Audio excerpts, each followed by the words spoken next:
welcome to the Second Life Book Club. My name is Draxtor Dupre. Today's guest is Corry L. Lee. I read the first in her young adult trilogy. Book is called Weave the Lightning, and it is truly magical. And that's the main reason why we created a little bit of a magical place today. And by we, I mean, of course, our set designer, Ruby Geek, with me sitting back and counting the amazing revenue that we get from this operation. Oops, did I say this out loud? No, this is a volunteer-based operation. Now, the backdrop of Corey's book, Weave the Lightning, is a circus. It has resistance fighters. It has an authoritarian, quasi-fascist regime, and a lot of other things. And one of the fascinating aspects is there is kind of a parallel reality that the characters that imbue objects with magic, they can enter this reality.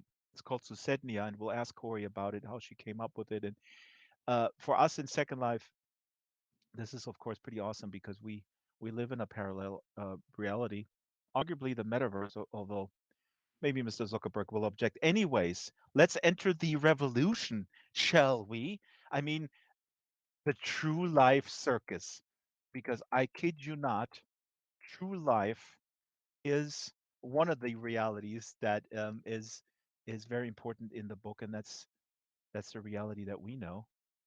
So I'm gonna go through here. I don't know if the camera can follow me. Is the camera? Oh, the camera's with me. Yeah.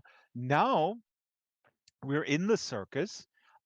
This is a wonderful circus. It, of course, also has tanks because remember we're in a fascist regime and has to have tanks in there. There's some other tents. There's a lot of lightning. Lightning is a very, very important part of the book. Here in the back, I think we have a little Russian church with those nice onion domes, and we have a lot of crates. And here's the big tent. Go into the big tent and see what's in there. Well, hello. Look at this. Look at this wonderful tent, and look at these books on the ground, on the table here, and the elephant, and a little snake, and of course, here is our guest, Corey L. Lee. Hello, Corey. Hello. Thank you for having me on the show. You are here in this tent now. How does it feel to be inside your book? It is amazing. The the set designers, y'all did amazing work here. It's so fun. Churches, the lightning, it's amazing. And a high wire act. Maybe the camera can show us a little. I mean, it's not that high, but the high wire act is also the main character is actually has a high wire act with her whole family, which is an important part as well. Definitely. And we have a clown outside. There's not a lot of clowns in the book, I guess, but we have to have a clown. There aren't. There I think there's a few clowns referenced, but we don't spend too much time with them. Now, I mentioned this is a trilogy, and I want to ask you later to lay out a trilogy. And I want to set this up now because if people have questions about process and sort of the writing craft, you can type them in anytime. Also on YouTube. Welcome our folks watching on YouTube. Hello, Kitten Duo. Hello, Lita Hendricks. Kitten is a regular here every week. If you have questions about process, please type them in, and I will keep an eye on it. I'm really, really fascinated by the concept of a trilogy and how this the challenge of laying this out. But first, this trilogy happens in the fictional country of Burjkanya. Now, Yes. tell us a little bit about this country as it is presented to us at the time of the story. So Borshkanya is, at the time of the book, a fascist state ruled by Supreme General Kladovo, the Great Stormhawk. And he is very power hungry. And um, Borshkanya has kind of an interesting history in that it used to be a major power, but magic in this world kind of comes on a cycle. There's like a 50 years where these magic storms, boschke storms, make it possible to create new magic. And then 150 years pass after that, where you can use magic that was previously created, but no one can create new magic. And Hmm. so because of that, sort of Borshkanya's heyday of power is sort of when it can create new magic. It's a very storm favored country, and it's been 70 years into this off cycle where there's no new magic possible, and as a result, a bunch of other countries around it have been developing technology. They don't aren't as reliant on magic, and so Borshkanya kind of waned in power, and the Stormhawk is determined to reclaim that. And now that magic has returned, um, kind of quite unexpectedly, he is very determined to use that magic and is driving the mages that are nominally all controlled by the state, driving them very hard to create weapons for the Exactly, regime. and they're controlled by this. So the people that have this magic power, they're totally controlled by the state to primarily build weapons. This is interesting what you said because I was just going to ask, like, why do they even need magic? Like you said, I mean, it's these like long cycles every 100 150 years normally, and they really got to have their shit together. I'm sorry for the language here, but to get ready and get all the storm power. But then I was thinking, like, why do they even need that? Right? But Mhm. it's because they have not invested in technology, I Well, guess. and the story takes place in sort of 1910s, and so industrial technology as we know it is sort of new as well. Um, Mm. and part of the Russian inspiration there, like Russia has a bit of a had a bit of a lag technologically, and it kind of fit well with my ideas here of how does technology change sort of cultural outlook, and how does cultural outlook influence the development of technology? Did you specifically study the Russian Revolution or the time before the revolution as a sort of a basis of the makeup of society, or because revolution is at the core here with this leader Kladivo, and Zelka and her family are very active in the resistance, and they smuggle other resistance fighters. They give them cover, they plan things, they also give food to people, very uneven distributed resources. Hmm. That's why I was wondering if the Russian Revolution was sort of your main, not template, but the basis of like what makeup of society actually precipitates a revolution. Yeah, I mean, I kind of pulled a lot from history, and at a sort of uh, skimming over various uh, aspects, kind of um, I won't say shallowly, but I'm a physicist by training, so history is sort of not really my forte.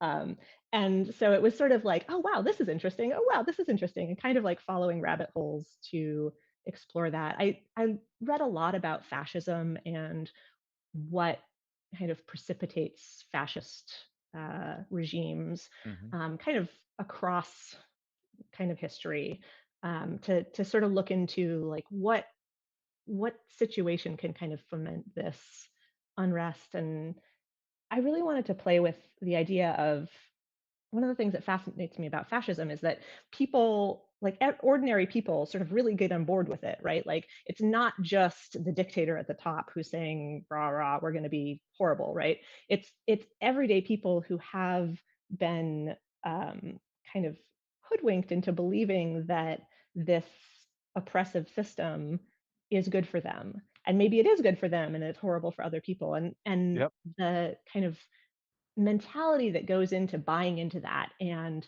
supporting that, I thought was really interesting, and was one of the things that I wanted to explore with this book. And As a in the first book, as a hobby sorry. sociologist and hobby historian, I tell you, the trained physicist, that you did an excellent job. Um, Well, thank you, thank you. this is also the time where I always say, like my grandmother used to say, she passed away 2002. I forgot when she was born, 1910 maybe, but she got married shortly before Hitler came to the rise, and she used to say, just matter of factly, she said, when Hitler came into power, it was pretty good because we had jobs. They were Hmm. unemployed before, and then they had jobs. So Yeah, that was their Yeah. reality as a young married couple at the time in the 30s. Hmm. Yeah, I think that's one of the things that can be so seductive is you can have a horrible person with horrible policies who, you know, helps some people out. And in this book, the Stormhawk really revved Borshkanya's industry, and so that was good for a lot of people. Um, but Unless you yeah, were there's in always a a flip labor side. camp. Yes. Right, exactly. Unless you're an enemy of the state or you're one of the groups that is demonized by that process. If you're just tuning in, our guest today is Corry L. Lee, and her book is Weave the Lightning. That's the first one in the Bush Kanya trilogy. The second one is The Storm's Betrayal. And you see him here on the table with the little elephant who is practicing his elephant act. He's from the circus and he's looking around. He's blowing bubbles, I guess. You can click on the book and you can find more information. This is all about Corey's book, but I do want to mention a book from 1935 by Sinclair Lewis. It's called "It Can't Happen Here," and it's an amazing book. Actually, Sinclair Lewis was a famous American author at the time, and he looked over to Europe, Germany, and Italy and Spain, the rise of fascism, and he wrote a book where he envisioned fascism coming to America, and it's called "It Can't Happen Here." It's one of the, I don't know, the best 20 books that I read, and I do read a lot. Stranger says Hitler gave people Volkswagen. That is also correct. Now, um, Corey, you invented a lot of cool magical concepts, and one I mentioned, Suzetnia, is kind of this parallel reality, or it's like a state of mind, a visualization state of mind that is based on memories and feelings, and the storm mages can communicate, but if they're uh, not communicating with another storm mage, they can at least like smell other people. They can smell fear and sort of their state of mind. It's super fascinating. Before you explain Suzetnia, can you explain Nushta?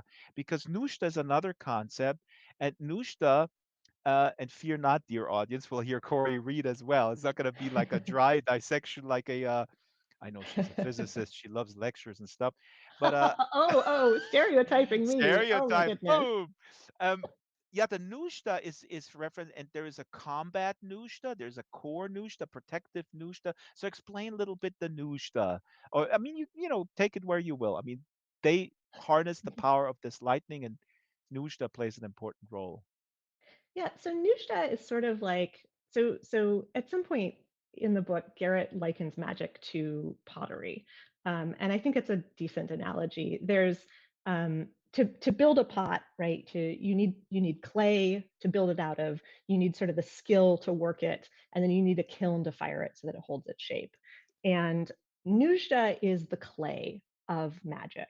It's the raw, sort of deep emotional need that a person has, and it has to be Mm. super intense, and that's the thing that you can really build magic out of. So if you want to create a weapon, a magical weapon, like a gun that always aims true, or a sword that can cut through anything, something like that, you have to be desperate to fight. You have to have this overwhelming need, and that's the nujda.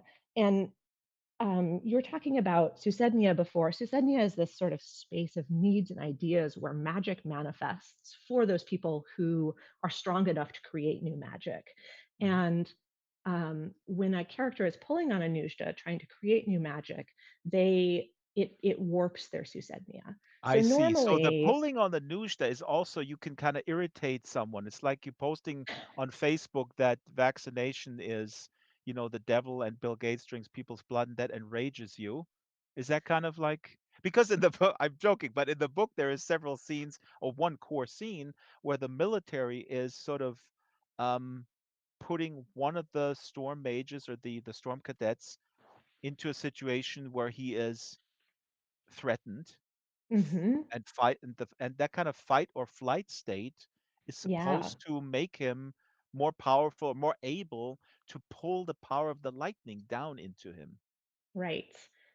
Which is a a choice that the state makes. The part of the challenge is that nobody really understands magic super well at the beginning of this book, because it hasn't been possible to create new magic for so long. And so, yeah, the state in their might makes right wisdom um, thinks, oh, if we put this person in this horrible fight or flight situation, Hmm. they will be able to pull more powerfully against a combat Nujda. And that is absolutely true. But they are also much having quite a bit of a struggle with actually controlling that Nujda at that point. And then the protective Nushta is.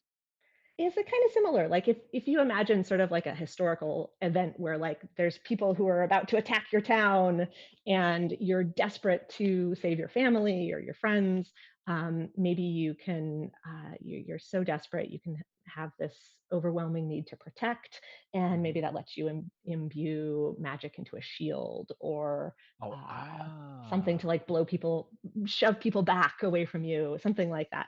So the all the nujdi are kind of these basic fundamental needs. There's hunger nujdi. If you're starving, you can make a barrel of grain be able to feed 100 people or something like that.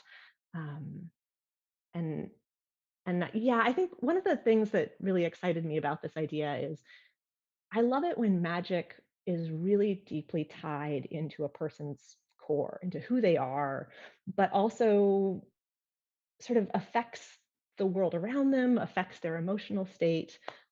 There's there's a challenge in this world if you pull against a certain type of nujda too much too often, and you don't really kind of center yourself, bring yourself back to your core, you will become warped by that nujda, and it can Mhm. totally change who you are and how you react to things.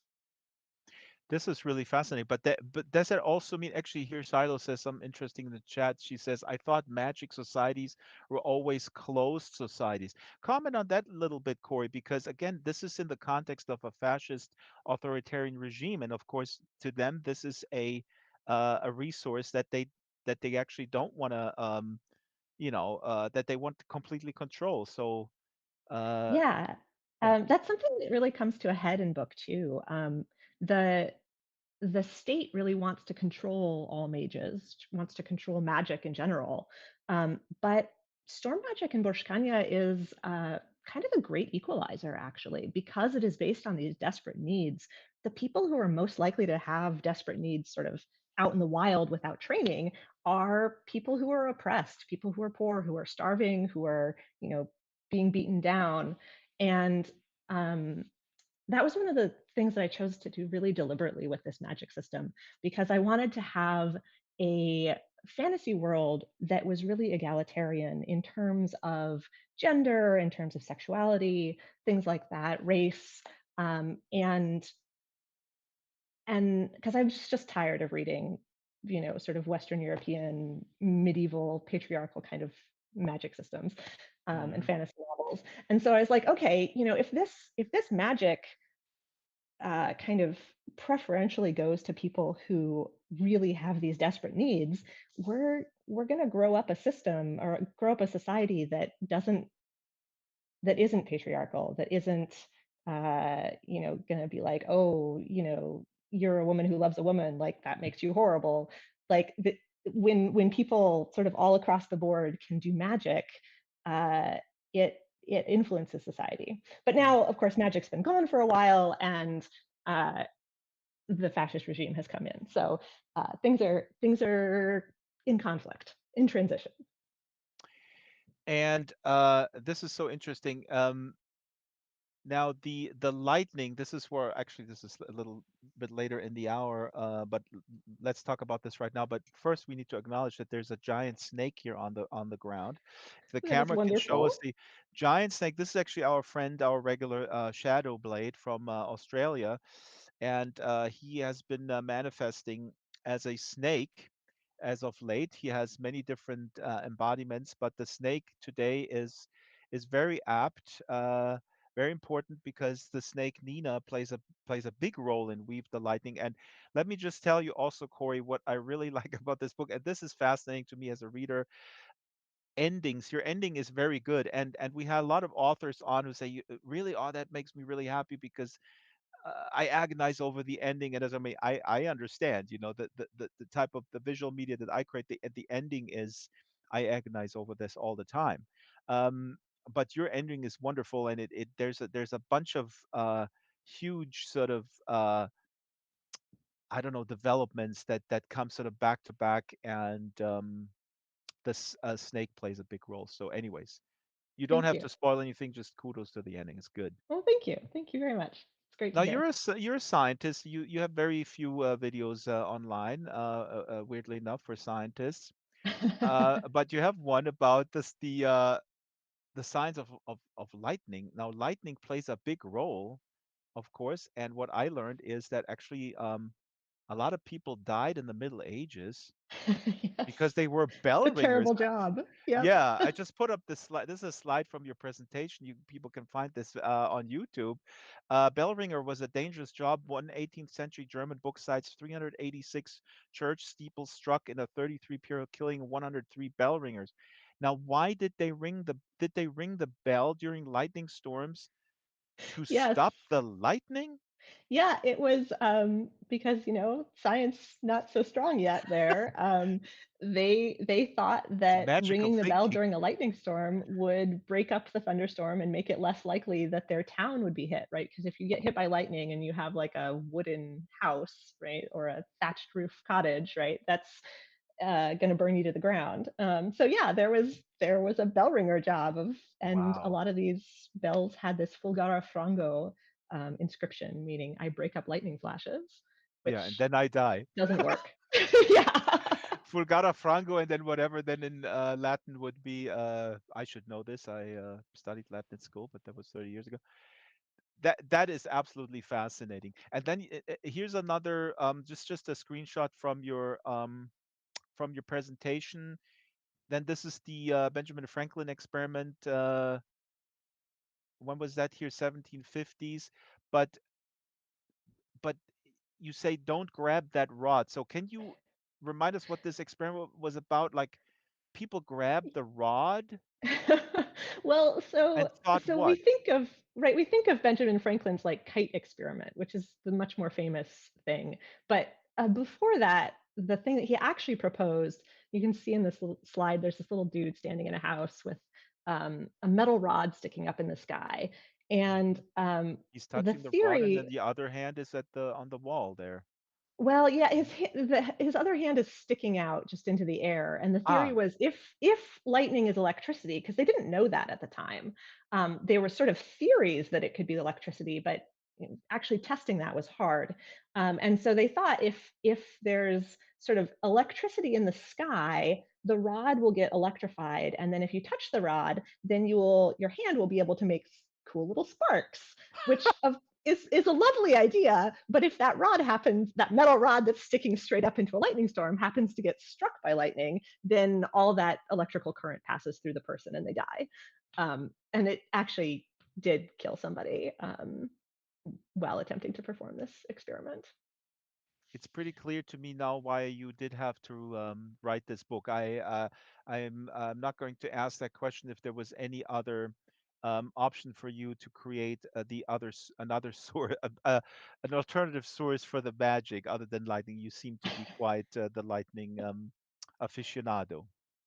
I was a big fan of lightning as a kid, and my family were storm chasers, so they would, you What? know, my yeah, yeah, my dad had a radio and would listen to like the National Weather Service and be like, oh, there's a storm coming here, and so they would like hop in the car and run after it to try and get pictures and like report back in on like. I was actually once on the local news for having reported there was a like a golf ball size hail at our house, and I ran outside with my helmet on and like brought it inside so we can measure it and report it to the National Weather Service and stuff. So This yeah, is an incredible. This is incredible because our researcher for the Second Life Book Club, Shyla the Super Gecko. She's sitting in the first row here. And Shyla, if Shyla was also a storm chaser, and we talked about this in our editorial nice. meeting earlier today, and I said, Shyla, what was the how did that go down? Like, what did you guys do? And she said, well, we were drinking a lot. Um, but Shyla, please share with us the anecdote. If the camera could go on, Shyla, tell us about how was that? And you told me earlier about your friend actually got hurt. I mean, it's not dangerous. It's pretty dangerous. It is dangerous, and she got struck by a dendrite, and did not get particularly hurt by that dendrite. We were stopping for gas, and she was getting into the van and had one hand on the van, and the other got struck by the dendrite. Um, What is a dendrite?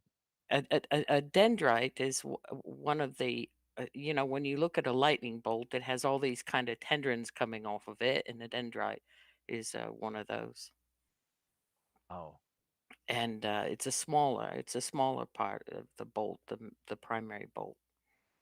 And I have a um, collage here on the backdrop. We can see a collage here also with pictures of different lightnings, wonderful lightnings here. Shyla, go ahead. oh yeah, that one top and center. That's one I saw while we were out chasing. That's one of mine. Um, That's awesome. Isn't that cool? I love lightning too. So when Drax told me, I was excited. But I was going to say, mostly storm chasing wasn't like what it was on TV. It was a lot of driving and a lot of not seeing much of anything. And then once in a while, you looked out and found that that storm, and hopefully it didn't hit anything. That was the other, Yeah, you know, yeah. not Was like that what this? has And happened for in you, the Corey, Southwest recently. and Corey, was your dad like bringing you along, like with his ham radio and stuff as a child? Well, he didn't. So my dad was also kind of very conservative. So his storm chasing was not like super aggressive and like right out into the tornadoes and stuff. Um, but I did not go along on most of the hop in the car and go after the go after the storm. We were mostly I was like, elementary school at the time, and so it was like we'll sit on the porch and look at the lightning storm from here for you kind of thing. This is really fascinating. And you use, let me just also add that your avatar has these storm scars. So in the book, Yeah, um, the storm mages and the cadets and the trainings. Oh yeah, stand up and show us. You can turn around turn my maybe. back to the Yeah, yeah. let the Let me do audience this. see here. This is amazing. So what happens with the protagonist? When do they get these storm scars? Like every time they imbue or what? Yeah, so whenever somebody gets struck by lightning, magical lightning, in the book, they get these storm scars, and they're based on an actual thing that happens, which are called Lichtenberg figures. And you often see these things on like golf courses, and where actual lightning strikes the ground, it will burn out in kind of a similar pattern to the lightning that you see in the sky. Mhm. And so that was the inspiration for this, and magical lightning, which is called God's breath in the series, leaves these storm scars on people, but also on objects. Only God's breath. Absolutely amazing. Okay, since you're standing, let's read a little bit. Finally, people go like, All right. "This is all fascinating," but we want to hear from the book. And let me also welcome. Well, first of all, thank you, Shiloh, also for sharing your story. And let me also welcome another person from the animal kingdom here in the corner. We have a white wolf. Jimunki has joined us, so this is very cool for the circus. Corey, you're standing good. The Okay, I'll stop moving around as the book Yeah, stand we, moves we we around. we don't have magical. We can imbue. Listen, we imbue these book stands with magic. Okay, so Excellent, excellent. it's very passive pacifist type of nerd type of imbuement type stuff. So um, All right, so I'll start reading from the beginning very in this first beginning, and let me excerpt. just briefly say Yeah, you're reading from the beginning. I just want to also uh, set it up briefly. Selka Prochatska. Prochaska. Projaska, Zelka Projaska, Jesus Christ, I'm sorry. She's the circus performer. She is 17, 18 years old, right? Hmm. Around that. Yep. And she's with her family, they're doing a high wire act. And here in the very beginning. she is introduced. Take it away, Corey. Mm, You caught me taking a sip of water. All right. We So can chapter do one. that. We can do this here. It's magic. Selka Prochaska's breath came quick in the pre-dawn darkness, beating condensation on the window. She wiped it away with her sleeve, straining for the glint of a signal lantern. The circus train's steady clack, clack, clack, clack of tires on track slowed as they neared the rail yard, and the swaying sleeper car threatened to lull her back to sleep. Brakes screeched, metal on metal. Selka forced her eyes wide. Her family's waking murmur sounded wrong, their voices hushed, coughs cut with tension. A match hissed, a golden flare that shattered Selka's night vision as her cousin Ella lit a dark lantern, slamming its shutter quickly into place, plunging them back into darkness. In a pause between the cry of brakes, Aunt Benedicta asked, "Who are we expecting?" "Two people," Grandfather said, and Selka filled in the rest. Two resistance fighters her family would smuggle into their sleeper car. Selka burned to know what they had done or knew to be hunted by the Tiamstvoi, the secret police. Cupping her hands around her face, Selka blinked to recover her night vision, squinting to spot motion. Beneath her nightshirt, her storm pendant hung heavy about her throat, and Selka could almost imagine Pa keeping lookout beside her. "The Bosque storms will return soon," he told her years ago as he unfastened the brass pendant from around his neck. "Your imbuements will be key to our victory against the state." He'd placed the pendant over her head, and she'd been so proud to have earned his trust. But the secret police had dragged Pa away, and, strain as she might during thunderstorms, the lightning flashing through Borshkanya's skies carried no magic. The circus train rounded a bend, and ahead, light streamed from the rail yard watch house. Fighting free of memory, Selka blocked the brightness with her palm, searching for the resistance signal. "Now," Grandfather said, and light flashed in Selka's periphery as Ella unshuttered her lantern in code. After a moment, lamplight cut the underbrush in response. "There," Selka cried. "I think." She'd spotted only a flicker, the distance too great or angle oblique. "I couldn't read the code." Beside her, Ella repeated her querying signal. Selka bit her lip, awaiting the response. The train lurched to a stop, swaying. Steam swallowed the night. Faint through the steam engine's fog, the underbrush lit in a frenzied flash, flash, flash. Selka's stomach lurched. She'd memorized the code, but had never seen it used.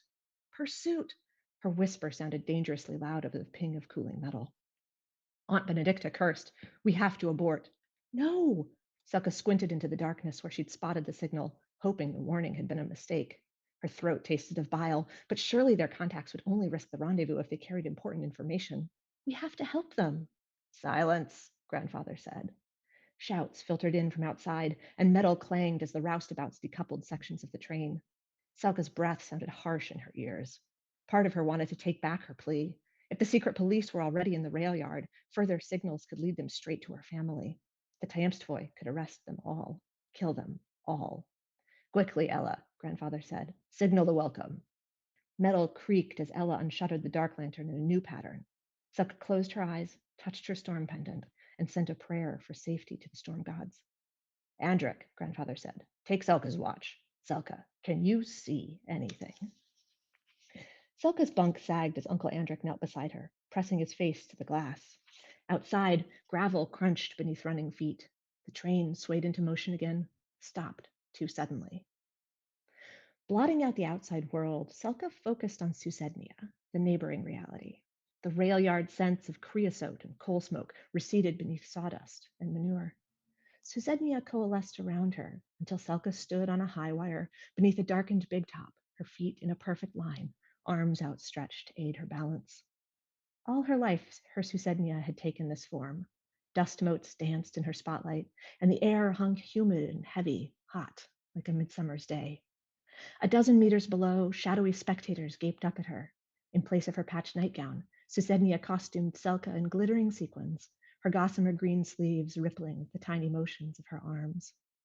Beneath her illusory big top, figures like smoke blurred towards her, their approach matching the crunch of footsteps in True Life's rail yard. Selka released a shaky breath, relieved they appeared so weakly in Susednia. It meant they were mundanes at least, not Boschki, state-trained storm mages.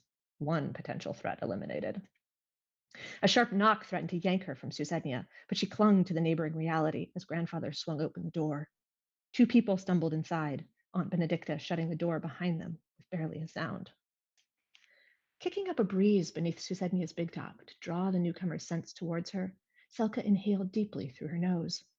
Susednia was a space of needs and ideas, and Pa had taught her to use it to understand truths otherwise hidden. The newcomers carried the stink of unwashed bodies and a chill, earthy damp that made Selka want to curl in on herself. She managed not to react to their terror, instead leaving her true life body behind and closing the distance between them and Susednia. In the rail car, low voices spoke words that didn't matter, innocuous enough to be code. The real code lay in hand signals. Close to the newcomer's smoke forms in Susednia, Selka inhaled the tang of turnips. The smell carried echoes of dark cellar, jackboots stomping the floorboards overhead. Words could lie, appearances deceive, but mundanes didn't control their Susednia cues. Selka doubted even Pa could have faked their desperation. She crushed the thought before worries about whether Pa was still alive could send her spinning. Her family wasn't safe yet. The circus train should have moved again by now, its engineers breaking it into segments short enough to park in the rail yard. The train remained motionless. I'm going to stop And that segment there. yeah, that's Corey L. Lee reading from Weave the Lightning. Big round of applause here, please, from the local audience. Absolutely magnificent reading and perfect for this perfect segue for a quote that Shyla pulled in her research from an interview that you gave. I forgot, maybe with John Scalzi, possibly.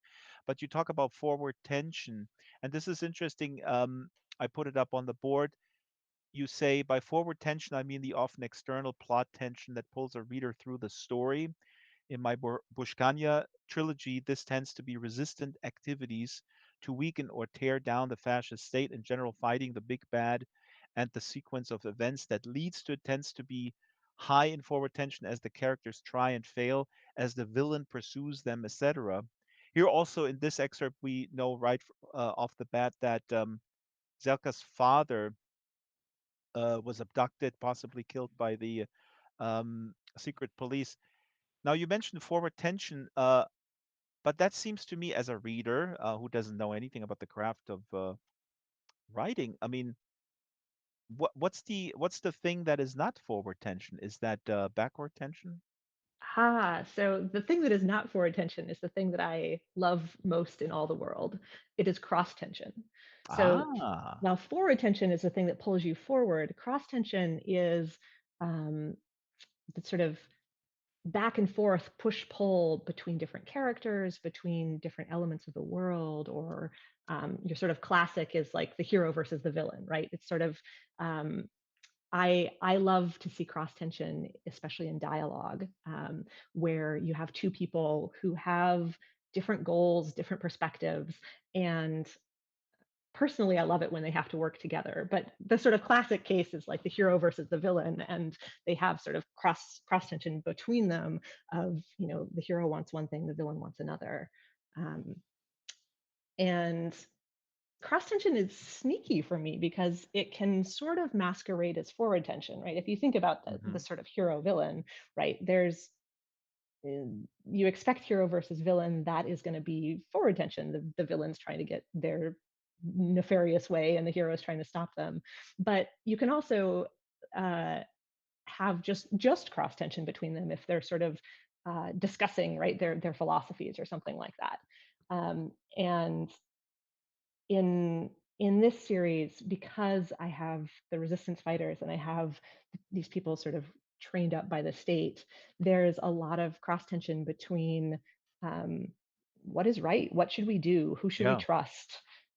No, I mean it's fascinating, and again, it's really interesting. There is discussion. I mean,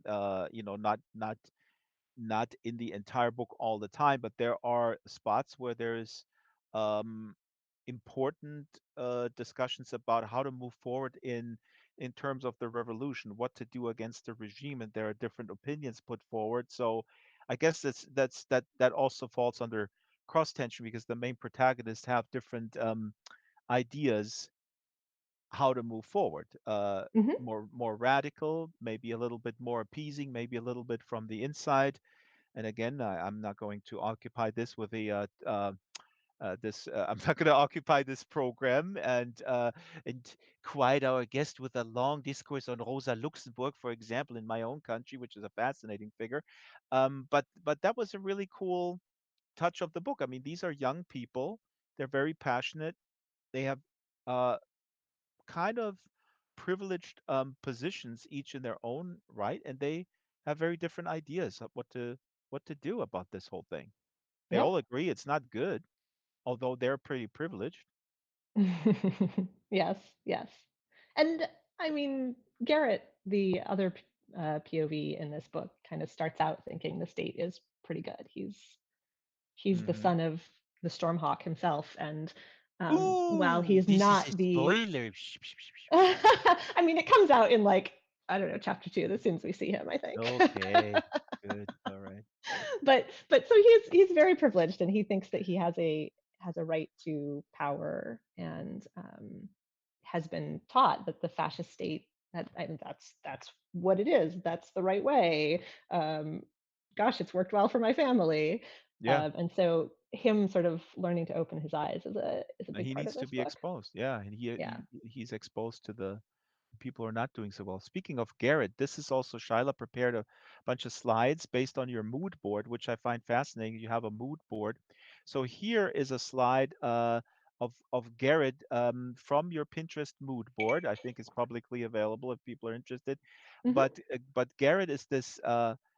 Here we can see different pictures that you pulled to kind of visualize Garrett. You can see that he's quite handsome. He's also, I think he projects definitely privilege here in this military uniform, that he's not just a lower rank soldier, but that he comes from privilege, and he exudes this sort of self confidence here in these pictures. I find it really fascinating with the mood board. Talk a little bit about that. What role does the mood board play? Um, I would imagine it opens up your imagination, but can it not also kind of confine it? I mean, directors in movies do it all the time. They have like an entire pinboard of the 20 top male actors with their headshots on the thing. So why wouldn't you do it? But it's interesting for a writer with mood boards. What role does it play? Yeah, it's something that I don't typically do. Well, it's something that I do at various points in the book. Often when I'm kind of struggling to Ah, so you put don't my do it hand up on some front. I description. see. Okay. Not always. Yeah, sometimes when I'm in the brainstorming phase, I'll go and pull a bunch of stuff that kind of helps me think around the space. And sorry to jump in here, because I just put up the Zelka mood board. This is Zelka, and we have a lot of black and white actually here of a woman doing a high wire act, and also here a woman with a snake. So this is interesting. Sorry, carry on. You're not necessarily starting with the mood board at all. Right. One of the things that I struggle with is actually describing people. There are some people for whom that is a joy and a delight. I am not one of those authors. And so when I need to describe people, I often go to look for pictures to base that off of. Um, Yeah. because it's I don't know, I guess I'm more excited about the internal elements of the people and like their conversations and stuff, and less about what they look like. Um, but uh, and That's also great. because I think that is really an awesome technique. Yes, Stella here says I think that is a very good sort of trick. You identify this your own, I guess, shortcoming, and then you find this way around it. Here, I put up Philip. Philip is another important character in the book. Here, you have different ones, um, also different ethnicities. So this is also something, I guess, that for you was not a priority in you envisioning this character, what ethnicity he was. well, so Philip is black, but Ah, the mood board, the pictures are not necessarily just what the character looks like, but also somewhat the character's personality. Right, this picture here where there's a person with their hands over somebody else's eyes, holding their face. Philip is Garrett's best friend. He's a somebody who really supports Garrett and cares a lot about him. and has a magical role that is that as well. And so I wanted to kind of capture that as I was trying to. One of the other things I use the mood board for is to kind of get back into a character if I'm having a little bit of trouble kind of um, sort of feeling them in a scene.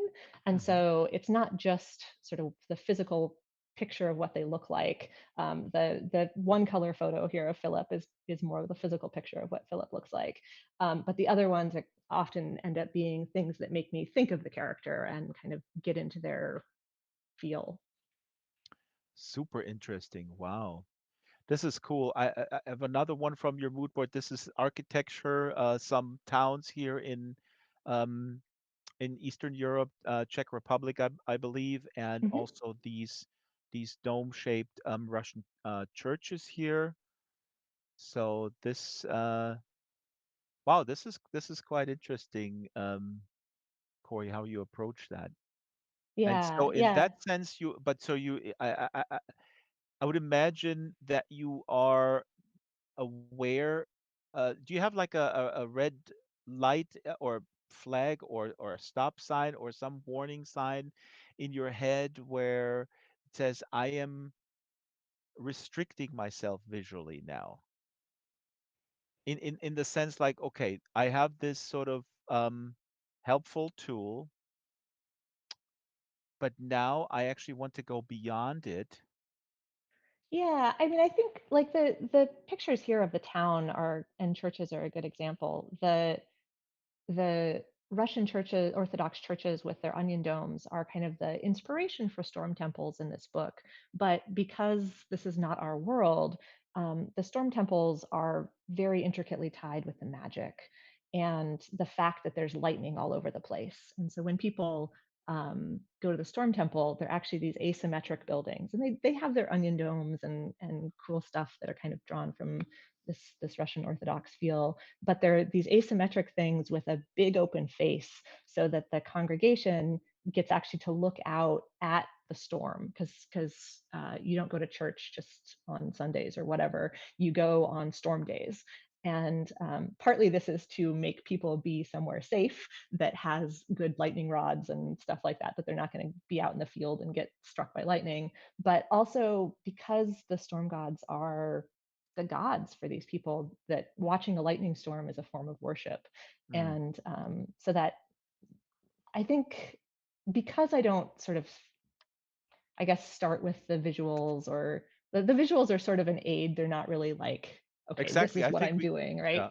Yeah, because you're Yeah. not starting with, then you don't fall into this trap. The reason why I'm asking is because with musicians, this is a very common issue that I fall into it myself. You have layout music, and then you cut to this layout music for a while, and then you get so into this music that when it's time to, for me as a musician, to write the music, or somebody who's like hiring a musician to write it, they give you that music, and then the musician inevitably will sort of write something along these lines, that this might come out original and very good, but it's still based on that general, the instrumentation, the general mood. Right now I'm cutting a film where I have as layout music King Crimson, which is one of my favorite bands of all time. And I know in my head, like, I should probably get rid of this King Crimson music, because when it comes time to replace this with real music, I'm gonna be totally stuck in my head with this King Crimson music, I guess. Mm. But as you said, you don't fall into this because it's really not something that you start with in the beginning of the creative process. And I also tend to when creating worlds and characters and stuff, I pull from a lot of different inspirations. I think that's one of the ways that you can really make something original, is not have one inspiration or two or three, but have 100, right? And so then you're pulling bits and pieces from here and there, and by the end, it kind of gets amalgamated and it simmers in its own delicious juices, or whatever mixed metaphor I want to use here, Yeah, and really just gives something an entirely new flavor. very well said. And I think it's time to do another reading. We have a completely full house. A lot of new people showed up as well. If you're just tuning in, This is the Second Life Book Club every Wednesday, 12 o'clock, right here in Second Life and on YouTube, I suppose. Although YouTube tends to be two-dimensional and non-spatial, and Second Life tends to be sort of metaverse adjacent, I guess, a term that's been in the news lately. Um, Wonder if I say it enough times that the YouTube algorithm picks that up and distributes the video more. Metaverse, metaverse, metaverse. No, weave the lightning, weave the lightning. Um, now we're gonna roll the post game as we have done in the last few months into the main show because this is such a wonderful show. Sometimes we do the post show for the in-world audience only, but we're gonna roll it into it. Now this excerpt here introduces Garrett. We talked about Garrett. Garrett is the son of the supreme evil leader. There's a lot of stuff coming out about his father's conduct towards his mother and so on and so forth. And Garrett is in this scene, I believe he is in training. He's a storm guard cadet. Mhm. And just quick question before we go in there: how are they identified? These storm cadets?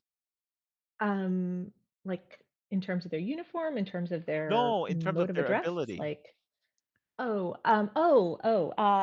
that actually sort of comes out in this segment.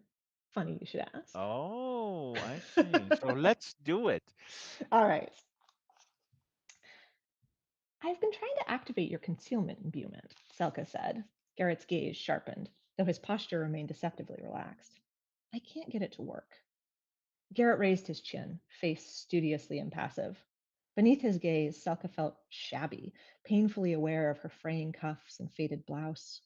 Recalling the ease with which he'd paid a silver striber as an excuse to talk to her, and the gold thread that had draped his dress uniform, she wondered what he must think of her. As monstrous as the Stormguard Academy made its students, it was one of the state's most elite institutions. And from what Garrett's friend had said during the sideshow, his father was well placed in the regime. He and Selka came from different worlds, and she suddenly understood some of what the sideshow performers must have felt around her. Facing Garrett in his martial confidence, Selka felt small. Voice neutral, he asked, have you used concealment before? Not in years. She tried to sound unconcerned. Pa had had a necklace that made people's attention slip away. It had been weaker than Garrett's imbuement and wouldn't stop someone from seeing her if they looked, but it made sneaking around on pranks easier. She crushed the memories down. Pa was gone. But it was easy. It's not easy with yours. He ran a hand through his hair, then winced, aborting the gesture. Maybe you're not pulling hard enough on the Nuzhda. Her next words felt like baring her throat to a tiger, but she forced them out. I can't figure out how to pull on it. Pa had taught her that to pull on a Nuzhda, she needed to want something with her whole heart, that concentrating on a memory could help. But she didn't remember ever doing that. And thinking about her childhood before Pa's arrest made her sick with longing for something gone and destroyed by the sleeting regime. Can you pull on anything else? He asked, besides combat? She shrugged. I pulled on hunger a few times, I think, but we never had any imbuements to test it on. My teacher didn't seem too concerned. What did he teach you? Selka felt the chasm between them stretch wider. Even in his more rugged daily uniform, Garrett wore privilege in his polished knee boots, in the gold and diamond studding his ear. It dripped from his confident bearing and refined accent. She tried to keep her shoulders from hunching as she said, Susadnia stuff, mostly. Like what? Selka shook her head. She hadn't gotten anything out of him. A concealment imbuement could help her disappear into the resistance. It didn't matter if he thought himself above her. They were using each other. They weren't friends. How do you pull on concealment? Garrett's expression hardened. Selka turned away in frustration. So much for learning from him. But her steadying breath in Susednia smelled off, and she inhaled more deeply. Around Garrett, the air tasted salty like tears and sour like urine. Carefully, she sat on a crate, searching his face for some hint of what he was hiding. He looked every bit the snarling tiger, but Susednia didn't match. Tell me, please? Standard Bosch methods. His voice was cold, dismissive, but the urine and tears sense strengthened. I returned to the cell where I was beaten until I could activate a Nujda bell. Selka recoiled. Instinctually, she gusted a wind through her big top, driving his morass of pain and terror away. After a moment, she forced the Susednia breeze to slacken. She needed to learn from Garrett, no matter how unpleasant his truths. What's a Nujda bell? His cheek twitched, but he said, an imbuement weak enough you can instinctually connect to it, even with a faint Nujda. They're used to test children for storm affinities, after fasts for the feeding miracles. Selka remembered staying overnight at school during some of the holy fasts, strange storm speakers visiting to read them scripture. Thinking back, she remembered the bells they brought and hung around the gymnasium. Bells. They never rang. Garrett cocked his head. How did you avoid ringing the bells? For weeks before every holy fast, Pa had drilled Selka relentlessly. I sang the song of calming in my head. When that wasn't enough, I made mischief from Susednia to ignore the hunger. Garrett's superiority leaked away. I don't know anyone who can avoid ringing a hunger bell after a fast. The smile curved his lip, though it had an edge. When I was younger, some of the older cadets used to hide the academy's bells in awkward places on fast days. They made it glaringly obvious which instructors snuck food from the kitchens. His smile tingled warmth through Selka, his natural Susednia's sense of pine and snow wrapping him like a fine cloak. For a moment, she forgot his uniform, seeing just a boy, tall and whipcord strong, not like the tumblers who supported the base of a pyramid, but like the acrobats who leapt into impossible flips off the springboard. She wanted, for a moment, to draw out another reminiscence and bask in his smile, but she forced herself to concentrate. She needed to learn how to conceal herself from the enemy like him. And that's it. And that is Corey L. reading from Weave the Lightning. At this point, Garrett is still the enemy, but as it is hinted in on the blurb as well, there's romance in there. There are different love interests, and you know, Corey, this is interesting. I completely forgot about I forgot about the fasting and the testing. Oh, can you stand up and sit down Oh, again? I think you sunk back into the chair. The chair oh was did I? yeah, the chair has a concealment imbued. It's concealment and imbued. And actually has, you know what I found also really cool about this book is that very early on, the leader of the resistance is being identified as a mysterious person that nobody knows who he is. They only know the name, and the name is the wolf. Now, this is so interesting because this brought me back to when I first got became a complete shut-in book nerd. I remember the things that really mattered to me were mysterious figures where the name was kind of transporting something, you know, and often it is some a name from the animal world.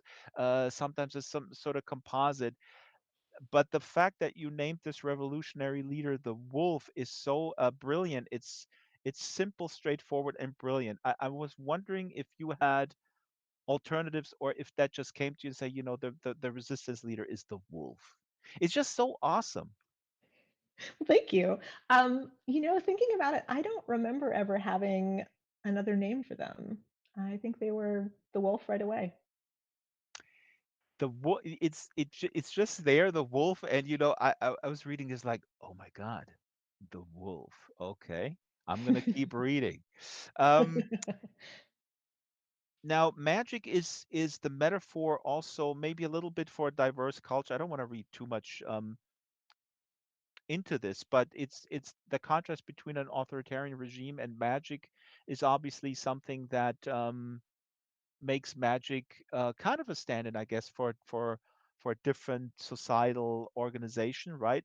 Something you said earlier, free, you know, an inclusive society, a progressive society, a society of diversity where everybody can thrive.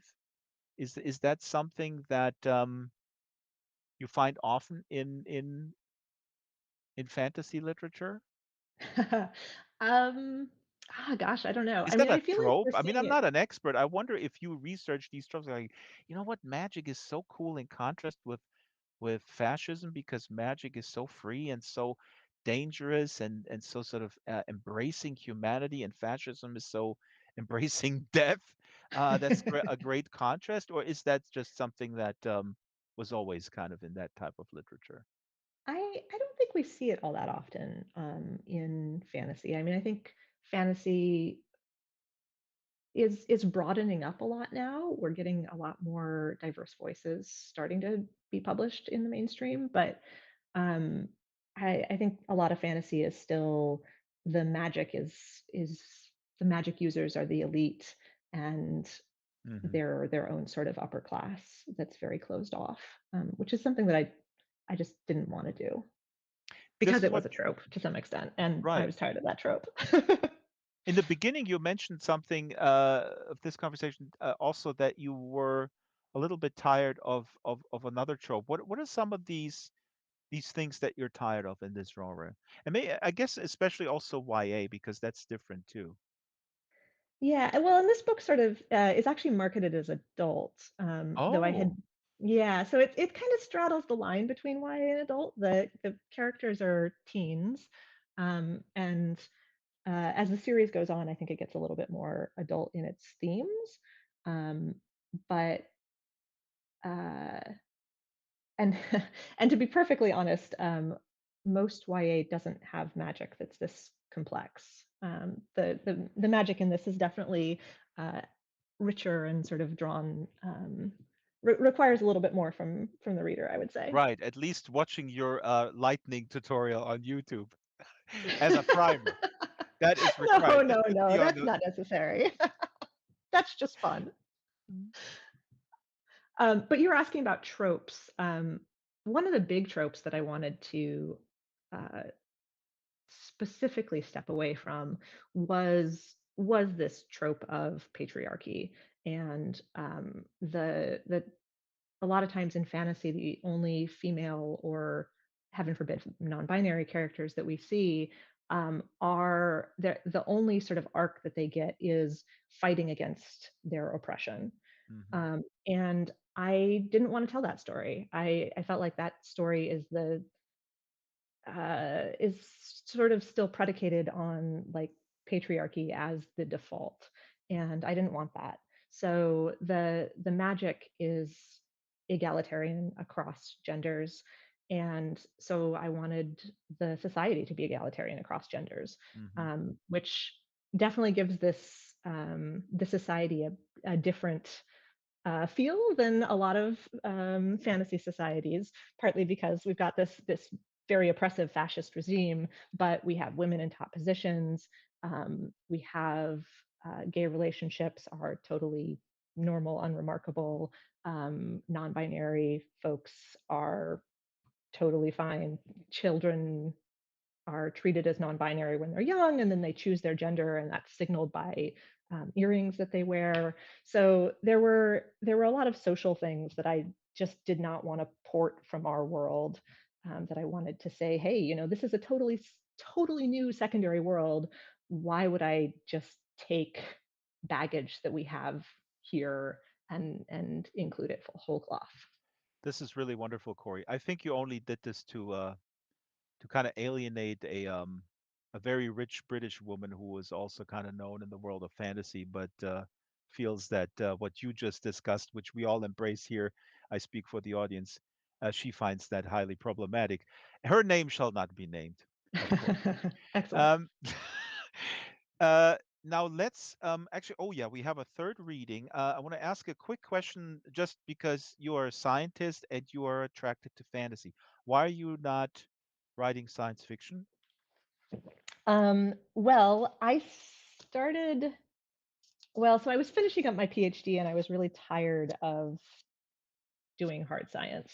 So I was like, I need to take a little break, a little palate cleanser, do some fantasy. I'm actually right now writing a science fiction series, so Ah, you will good. likely see science fiction from Very me in the good. future. But yeah, I love fantasy. I love how it lets us connect more deeply with the characters. The magic in my series, as I've mentioned, like is very uh, psychologically rooted, and I think it lets us explore things that, when you're facing just technology, can be a little bit more challenging to explore. This is really interesting because I think also for hard science, I mean, I read across the board, but sometimes I can live without descriptions of scientific things for like 50 or 100 pages, Oh and some gosh, other right? That stuff's so dry. well, some other friends of mine, they go like, "Wow, this is the best, this is the meat." And we had Anne Charnock here, who is an amazing writer from the UK, and she's coming back next year. And she told me that her Goodreads review, she has some Goodreads. This is another interesting topic, but she had some reviews where people were really kind of totally angry at her that she just did not go into detailed descriptions of a technology. She has one book where people give birth in different ways. There's many sort of different ways, technological ways, and they live sort of side by side, and then you know uh, and she just puts it out there, and I think it's perfect. The book is an amazing sort of meditation on what it means to be a parent and to just bring life into the world and such. And there's apparently a whole bunch of people on her Goodreads page who go like, "Well, but how does this actually work? I mean, if you do this and that." I mean, it's fascinating. I don't want to ridicule, fans, but well, It's she got a yeah, I little think it's pushback. fun to there's definitely all types of readers and all types of writers. So there's I feel like there's something out there for everyone. My personal preference is to keep things pretty focused on the characters though. Now, one more question that we have to ask. You used to work for Amazon, which is I illegal. did. Why did you do that? What did you do there? We do um our research here, Corey. Well, that was really it was really I'm hard to figure out. impressed. It I'm says it's impressed. in your bio in the book, so sorry. Yeah, I did data science kind of stuff. I worked on search for a while. I worked on personalization where they do like customers who bought this also bought. Um, and I Ah, left in part because Amazon was sort of changing their focus. Lost my headset here. Changing their focus to be much more ads driven, and I thought they were getting away from kind of focusing on like things that actually helped the customer. Um, and I wanted to have more time to write. So well, good. We will not press this any further. We will definitely forgive. We will forgive you. And well, you didn't work on the I think on the electronic devices that give people electroshocks when they run around in the warehouse. Nay, that don't exist. But it's awesome to have you as a full-time writer. Now, let's read a little bit more. And this excerpt here, and I think the magical book stand will appear again. Corey is one of the very few guests that is not falling off the stage. Again, this is also a flat situation today without a step. Although we do have this huge snake here in front. But this excerpt, it introduces the other love interest, Stybor, a soldier. And Zelka at this point, she is now doing the sideshow, right? She Mhm. almost fell off the highway. There's a really complex high wire act with her family members, and she almost fell off. And so she has been demoted to the sideshow, which is also interesting because she's mingling along these other people who don't like her because she's in the privileged position belonging to the family that actually owns the circus. But that's sort of the setup. What else do we need for this setup? So Boschke storms are the magical storms Oh that yeah. that let you make new magic, but they have these bolts of lightning in it that are magical lightning called God's breath, and one of them is predicted for today. And so she is very worried at this point because she doesn't really control her magic at this point, and um, because all mages are supposed to be working for the state, she is trying to not get noticed by the secret police who have eyes everywhere. And a really good way to get noticed is to get struck by lightning in public and create magic. So she's trying very hard not to do that, and is worried because a Boschke storm is supposed to break soon. And I'll jump in. Hmm. Waiting for the Boschke storm to break stretched Selka's nerves, worsened by the sideshow spectators' staring eyes. She sought a distraction. Stybor had been his flirty, charming self during the matinee sideshow, and she'd expected him at the soup kitchen. He hadn't showed. Tonight, he pulled his knives from the board with ragged force, jaw locked. When he turned from the board, replacing his knives on their rack, Selka tried to catch his eye. He didn't notice. Georg led another round of gawkers through the tent, and Selka pasted back on her smile. Then the lights flickered, and thunder rattled the tent poles. Pain knifed Selka's temples, but she managed not to lose her smile, shifting her attention to Susednia and stepping away from her true form. She imagined herself 3 summers younger, running wild across the back lot with Evjan.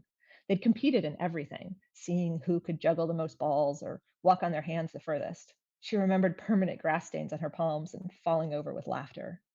Despite those memories, the first bolt of God's breath overhead twisted Selka's vision, and she stumbled, shooting her true life arms out to the sides as she nearly slipped off of Susednia's high wire. She realized her mistake too late and tried to cover it, gasping and flinching from the little snakes as though they'd frightened her. She'd barely recovered when another bolt sparked her vision. Dragging her attention to the precipice between True Life and Susednia, she stretched her high wire into the distance and walked along it until the dislocation stole her breath. Reliving Evjan daring her to climb higher in a tree didn't help. The song of calming didn't help. So she told herself she needed nothing, silently repeating the words over and over while she fought to keep a smile on her true life lips. Yet the world continued to dissolve. Nina hissed, the python's scales rippling as she shifted in agitation. Storm gods above! Georg cried as he brought the crowd past her platform. I guess that python doesn't like thunderstorms. Miss Alatas, are you sure it's safe to hold her? As if Nina could hear him, her coils tightened. At Selka's feet, one of the smaller snakes reared up and hissed. Struggling to see both True Life and Susednia, struggling not to need anything since happy thoughts were so utterly useless, Selka touched Nina's head, fluttering her eyelids in frightened innocence. They do seem terribly agitated, don't they? God's breath tore fire down her spine, and Nina's mottled chestnut and black patterns smeared. Here, let me help. Stybor leapt to her platform. An earnest performance drove away whatever had been eating at him. Those snakes are deadly. Nina's head lashed towards him. The audience gasped, edging back. Stybor held up his hands. Miss Alatas, let me save you from that beast. He edged closer, stepping carefully to avoid the smaller snakes. Silka didn't know whether he thought she was actually in danger, but the audience loved it. The heroic army corporal! Georg cried. Selka wanted to roll her eyes, but God's breath made Stybor waver. If only he'd left her alone, the audience would have moved on and she could have concentrated on her dislocations. Instead, Stybor reached for Nina. Let me take her before she strangles you. The audience cheered agreement. She is squeezing tighter than usual. A lie, but the audience tittered. Careful, she's just afraid. Selka's voice shook. She wished she could blame that on good acting. I'll be gentle. He unwrapped the big snake from her waist. Nina accepted the transfer placidly, and the audience sighed relief. Best get Miss Alatas out of there, Corporal, Georg said, before another snake decides to bite. Selka glanced down at the harmless snakes coiling around her feet, letting her eyes widen. Oh, they're agitated too. We'd best go quickly. She'd intended it as a lie, but several snakes lashed their heads, distressed. Were they reacting to the storm or to her own tenuous control? Hail hammered the tent roof like bullets, and wind tore at the canvas. The lights blinked out for a long breath before flickering back on. Stybor took Selka's hand, his heroics overblown, considering they only needed to step over a low wire mesh to the stairs. Given Selka's tenuous control, she appreciated his solidity. Stybor's exaggerated assistance made it easy to play along, bantering about the terrors of thunderstorms in the tropics. The performance helped her ignore the storm's pull, and she eased up a little on her Susedni dislocation. Finally, the audience moved on, and over the wind and hail, the band's march urged people to their seats. Selka sighed relief. They loved it. Stybor's voice rumbled over the hailstorm. Only then did Selka realize she was still holding his hand. He squeezed gently and released her with a smile, gracious enough to dissolve her embarrassment. You want a hand moving the snakes? Stybor abandoned his bravado. The storm yanked against her skull, and it took her a second to focus on him. What? Oh, no. Thanks for the rescue, though. This time she did roll her eyes. He smirked, but his eyes were serious. I'm happy to help. Then why weren't you at the soup kitchen? Get lost again? His expression hardened. Then he smiled, and she might have imagined it. I'm not that hopeless. And that is again from Weave the Lightning, the first in the trilogy. Second one is The Storm's Betrayal. Really wonderful. Here we can see Zelka is doing the sideshow act with Nina the snake. We have a huge snake here. Our snake is not called Nina, it's called Shadowblade. Here in the Full House Second Life Book Club. Now trilogy. When is the third book coming out, Corey? It does not have a release date yet, so Hmm. unfortunately, I cannot answer that question. I actually asked this question because I want to remind people that this question is. I personally hate this question when you just come out with something and then people ask you, so when is the next thing coming out? And you're like, you know what? I'm relaxing right now. I'm so happy this baby has left the womb, so to speak, and is alive, barely, but alive. And now you're asking me when, when the next one's popping up. But mapping out the trilogy, talk maybe briefly about the challenges of mapping it out. Um, I would imagine that you have a certain start and end of each of them, sort of the major Mhm. plot points, and then some sort of a resolution. But yeah, Yeah, what is the role? it it's it's an interesting thing because it's a little organic. A book, you can plan a book, but it doesn't always do what you expect. And the second book was unexpected in some ways. And as a result, it kind of threw a monkey wrench in my plans for book three. But uh, in the way of surprises, it threw really good surprises in. And I think book three is going to be way cooler and more exciting than I had originally planned. So Ah, I think kind of to what we were talking about earlier, like having an idea going in is very important, but being open to surprises and new inspirations, I think is also really critical. that is exactly the right attitude. So that means that even the big conclusion or whatever that could also change. But you know what? Isn't it true that I mean it gives you also freedom, right? I mean, if you have like let's say if you have a broad outline. I mean, I guess this is how you're depends on how you're wired in your personality. For me, it helps me to have this broad outline that gives me freedom to improvise and then change things. People have told me they just go along. I think in the writing community that's called plotter versus pantser, like flying by the seat of your pants versus plotting, right? Hmm. Would you agree with the with when you have a broad outline or a beginning, middle, and end that gives you a little bit peace of mind to then be free within that framework? Because I would find it terrifying to Yeah. just go, go, go, go, go, and I don't know how it's going to end. Although I Oh do yeah. that sometimes too. I mean, I don't know. So how do you feel about that? Yeah, I mean, I'm not a huge fan of those two terms because I think they are so they imply a dichotomy where really there is a spectrum, as so many things in our society. But I'm hybrid. I do a lot of planning. The plan usually falls apart partway through as I discover something cool or something doesn't work the way I thought it would. Um, or I end up bringing some critical plot points from book three into book two, which I did with The Storm's Betrayal.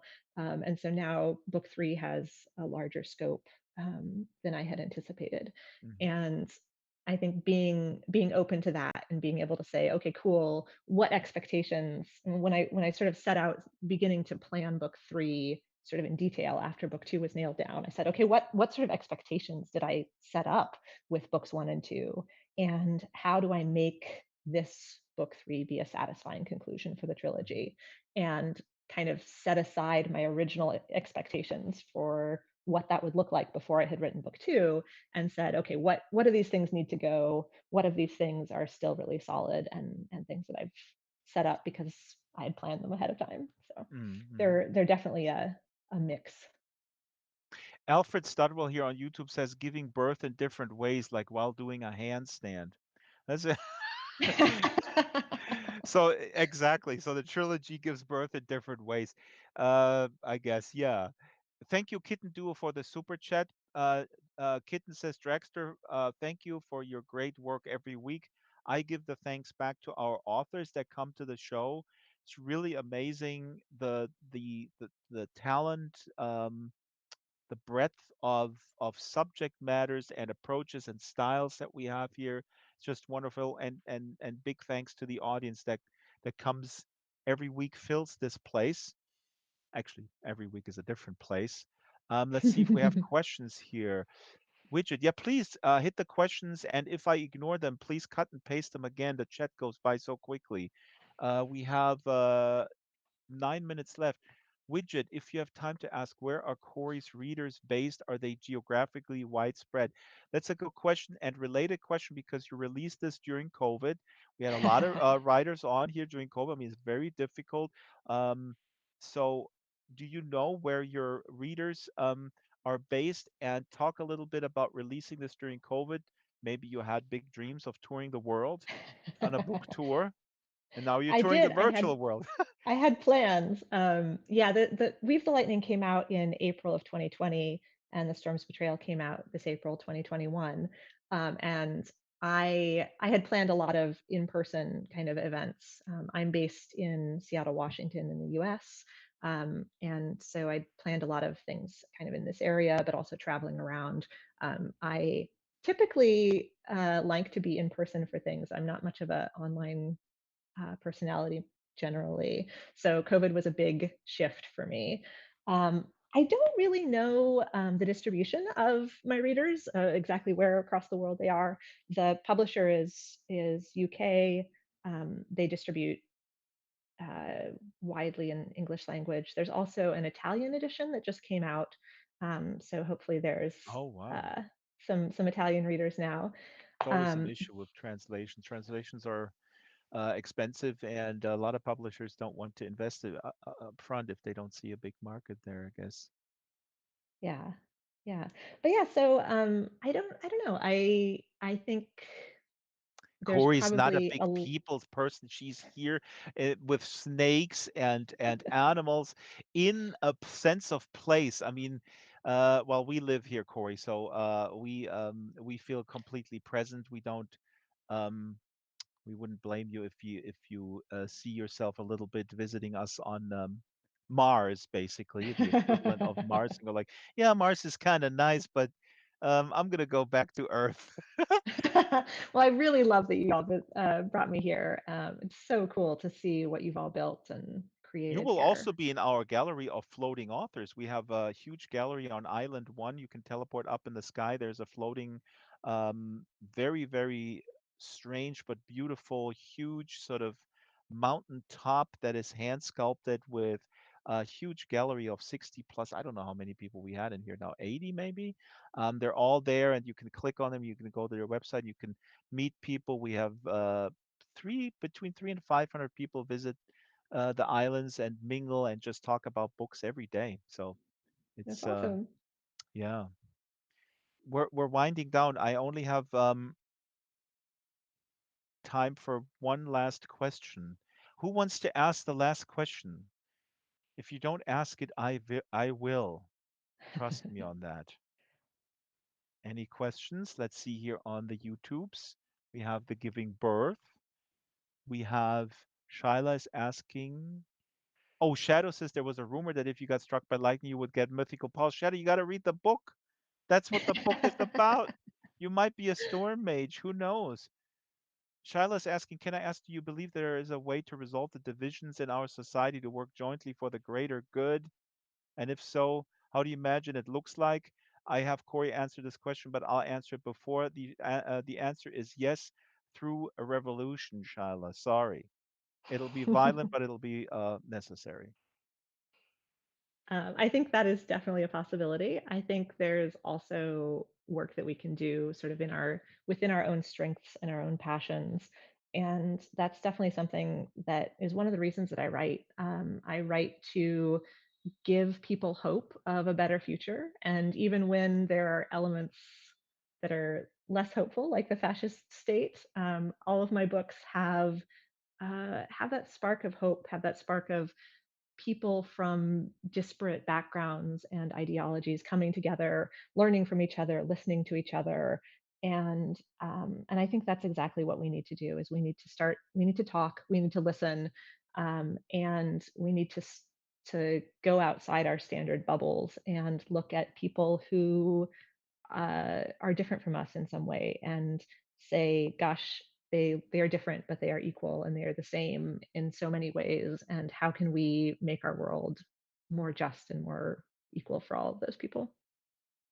Sounds great. Well said. Let me just add labor action and the consciousness of the class consciousness and labor action are two components that I find extremely important. And that's actually an awesome light at the end of the tunnel um, in the country that I love, where I fled with my American refugees, my dog, my son. Yeah, actually, my dog has two passports. But anyway, I digress. Uh, we always have the threat of authoritarian rule around the corner, especially now, and we need to be very vigilant. We need to observe, and we need to fight, and we need to resist. And Corey has written a really, really inspiring book. Thank you, Corey, and thank you for coming here. It's really, really awesome. Wonderful. I hope you come back for the conclusion when the conclusion happens. Thank you. Thank you for having me. And And I would love to be back. we'll bring Cladivo, the storm general, but bring him in there as well, maybe to rule. Crush And him down. we'll crush it. Yeah, that would be fun. After show activity with a hammer. We just hit them with a hammer or something, or with lightning. That's There we too go. violent. It's just role play. I don't want to advocate violence. Actually, I do. Against dictators, I firmly do. Um, now, let's wrap up this wonderful program. Also, big thanks to the audience, of course, as always, the local audience and the folks on YouTube and Twitter. You can visit Corey's website clicking here on the book. You can get it from Rebellion Publishing. Big thanks to Rebellion Publishing as well. They are very, very nice to us. Their authors, the ones that we had on, are also very nice. Let's keep it that way. Please don't send us nasty authors. Only send us the nice ones, Rebellion Publishing. I beg you. Please subscribe to the YouTube channel, youtube.com/Draxter. Maybe even join. There are a few join options on the YouTube channel. There's Drax Fan, I believe, Drax Bro, and Drax Stan, which is a little pricey, but if you're a Stan, then you have the money and you can support the book club. This is a volunteer effort. We're not getting paid. We are supported by Linden Lab in the sense that they give us these islands. So these islands are free, but otherwise, this is a completely volunteer driven effort. Second Life Book Club every Wednesday, 12 o'clock Second Life time. The email is slbookclub@draxter.com. Send us recommendations, please. Authors, ideas, critique, of course. Show is produced by Isabel Sharon, Shyla the Super Gecko, and myself, the location manager, master builder Ruby. Avatars are made by Ruby. The research is by Shyla. We have a lot of sponsors, which means these are Second Life creators. They give us their wares for free because I beg them, please, please give us something for the book club. And then they say, well, I don't even read. And then I say, I don't care if you read. We just need your circus tent for free, and then they give it to us. Uh, Bad Unicorn, Bespoke Caravan, Blueberry, Headhunters Island, Creatures, Landscapes Unlimited, Linden Lab, of course, Nomad, Rag VR, Salt and Pepper, Slink, Skin Stealer, The Black Forest, and then, of course, What Next, maker of the best home and garden products in Second Life. Now, tip the volunteers, please. I see there's incoming. There's a tip jar here at the front. It's the Dragon Dragster sculpture. Please tip our volunteer staff. Spread the word to book lovers all over the grid. You'll find links to the calendar, Discord, Flickr on the sandwich board scattered around the islands. We have 3 islands. And again, the email for the book club is slbookclub@dragster.com. Next week, we have Susanna Kleeman. Actually, it's Kleeman, and it's spelled with one N. Oh my God, this is the wrong spelling. Shame on me. We have a spelling issue, Corey. I misspelled your name, and then I misspelled Susanna's name. Susanna is not German, although her name sounds wonderful in German. And Susanna Kleeman has a book out on Zero Books. We're going to have a lot of Zero Books authors this next year. They have a tremendous roster of authors. But Susanna wrote a book called Twice, which is, according to one reviewer, utterly bonkers. So that's all I have to say. And that's next Wednesday at 12 o'clock, right here on the Second Life Book Club. Goodbye. Bye.